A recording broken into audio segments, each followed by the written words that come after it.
Kunduz hospital airstrike.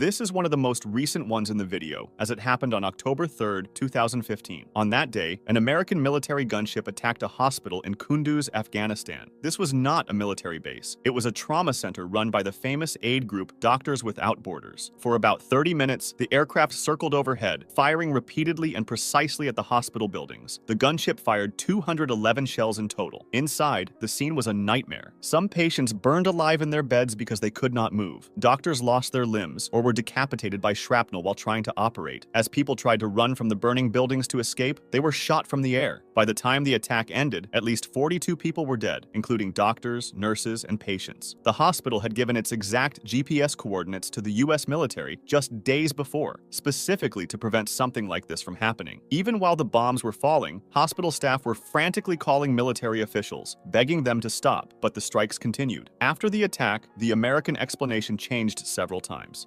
First, officials said they were protecting troops on the ground. Then, they claimed the Afghan army had asked for the strike. Finally, the US commander admitted it was a specific decision made by American forces, but called it a tragic mistake caused by human error and broken equipment. Some officials tried to claim that Taliban fighters were hiding in the hospital, using civilians as human shields. Doctors Without Borders flatly denied this, explaining that they had a strict no-weapons policy and that the compound was full of doctors and patients, not soldiers. In the end, President Obama apologized, and the military punished 16 people with administrative discipline, but no one was ever charged with a crime. The Pentagon concluded that because it was an accident, it was not a war crime. The doctors and the United Nations called for an independent investigation, arguing that a military cannot fairly investigate its own actions, but that investigation never happened.